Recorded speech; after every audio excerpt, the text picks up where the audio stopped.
ಶಿಡ್ಲಘಟ್ಟದ ಪೌರಾಯುಕ್ತೆ ಅಮೃತಾಗೆ ರಾಜೀವ್ ಗೌಡ ಧಮಕಿ ಹಾಕಿದಂತ ಪ್ರಕರಣ. ಕಾಂಗ್ರೆಸ್ನ ನಾಯಕ ರಾಜೀವ್ ಗೌಡ ಜಾಮೀನು ಭವಿಷ್ಯ ನಾಳೆ ನಿರ್ಧಾರವಾಗುತ್ತೆ. ಕಾಂಗ್ರೆಸ್ ನಾಯಕ ರಾಜೀವ್ ಗೌಡ ಜಾಮೀನು ಭವಿಷ್ಯ ನಾಳೆ ಗೊತ್ತಾಗಲಿದೆ. ನಾಳೆಗೆ ಜಾಮೀನು ಆದೇಶವನ್ನ ಕಾಯ್ದಿರಿಸಿದೆ ಚಿಂತಾಮಣಿ ನ್ಯಾಯಾಲಯ. ನಾಳೆ ಜಾಮೀನು ಅರ್ಜಿ ತಿರಸ್ಕಾರ ಆದ್ರೆ ಅರೆಸ್ಟ್ ಆಗ್ತಾರಾ ರಾಜೀವ್ ಗೌಡ? 9 ದಿನದಿಂದ ತಲೆಮರೆಸಿಕೊಂಡಿದ್ದಾರೆ ಕಾಂಗ್ರೆಸ್ನ ನಾಯಕ ರಾಜೀವ್ ಗೌಡ. ಬೆಂಗಳೂರು ಸುತ್ತಮುತ್ತ ಪ್ರತಿದಿನ ರಾಜೀವ್ ಗೌಡಗಾಗಿ ಪೊಲೀಸರು ತಲಾಶ್ ನಡೆಸಿದ್ದಾರೆ. ಬೆಂಗಳೂರಿನ ಅಜ್ಞಾತ ಸ್ಥಳದಲ್ಲೇ ಅಡಕೊಂಡಿದ್ದಾರ ರಾಜೀವ್ ಗೌಡ?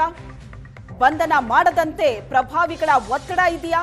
9 ದಿನ ಆದ್ರೂ ರಾಜೀವ್ ಗೌಡ ಬಂಧನ ಮಾಡಿಲ್ಲ ಯಾಕೆ ಅಂತ ಜನರೇ ಪ್ರಶ್ನೆ ಮಾಡ್ತಿದ್ದಾರೆ.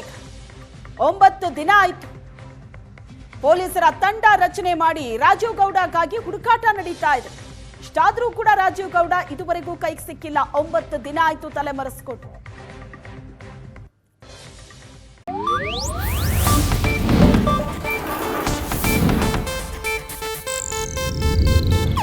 ಇದು ಏಷ್ಯಾನೆಟ್ ನ್ಯೂಸ್ ನೆಟ್ವರ್ಕ್ ಪ್ರಸ್ತುತಿ.